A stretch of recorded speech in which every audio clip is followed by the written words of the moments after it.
I don't know who needs to hear this, but India is going to sign mother of all deals.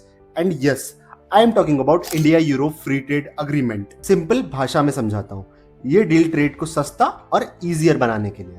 India की चीजें Europe में कम tax पे बेची जाएगी और यूरोप की चीजें इंडिया में कंट्रोल वे में बेची जाएंगी। इंडिया ने अपनी इकोनॉमी पूरी तरह ओपन नहीं की है, पर ये एक बैलेंस डील है और इसका सबसे बड़ा फायदा इंडियन एक्सपोर्टर्स को मिलेगा। आज के टाइम पे यूरोप में इंडियन टेक्सटाइल और गारमेंट्स प्रोडक्ट्स पर 8 से 12% तक इंपोर्ट ड्यूटी लगती है। लेदर प्रोडक्ट्स पर भी 8% के आसपास ड्यूटी लगती है और मरीन प्रोडक्ट्स पर भी 4 से 12% तक टैरिफ लगता है। और इस डील के बाद ये सारे टैरिफ जीरो या बहुत कम हो जाएंगे। इंडियन प्रोडक्ट्स यूरोप में चीपर दिखेंगे, ऑर्डर्स बढ़ेंगे और एमएसएमईज के लिए डायरेक्ट जॉब क्रिएशन भी होगा। अब इंपॉर्टेंट बात समझो, इंडिया ने डेयरी और एग्रीकल्चर सेक्टर को फुल्ली प्रोटेक्ट किया है।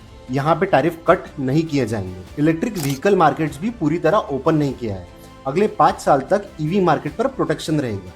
मतलब इंडिया ने क्लियरली बोला है, ट्रेड तो करेंगे पर अपनी कोर इकोनॉमी के साथ कॉम्प्रोमाइज नहीं। अब कार्स का टॉपिक समझो।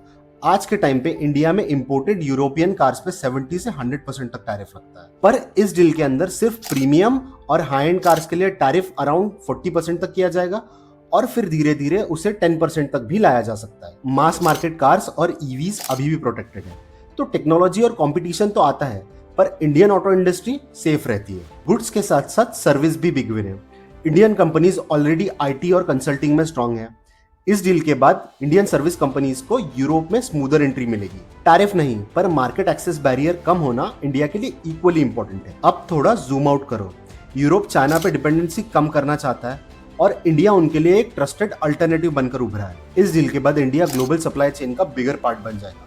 इन्वेस्टमेंट आएगा, मैन्युफैक्चरिंग और एक्सपोर्ट्स भी ग्रो करेंगे। अभी currently European Council president Antonio Costa और European Commission president Ursula von der Leyen Republic Day celebrations के लिए इंडिया में है और जब तक मैं ये वीडियो अपलोड करूंगा तब तक तो इस डील को अनाउंस भी कर दिया जाएगा। तो अगर शॉर्ट में बोलूं तो इंडिया को मिलता है export growth, tariff advantage Europe में, जॉब्स और एमएसएमई को बूस्ट और सेंसिटिव सेक्टर्स का protection. India EU trade deal का मतलब है इंडिया का ग्लोबल ट्रेड में कॉन्फिडेंटली आगे बढ़ना बिना अपने इंटरेस्ट छोड़े।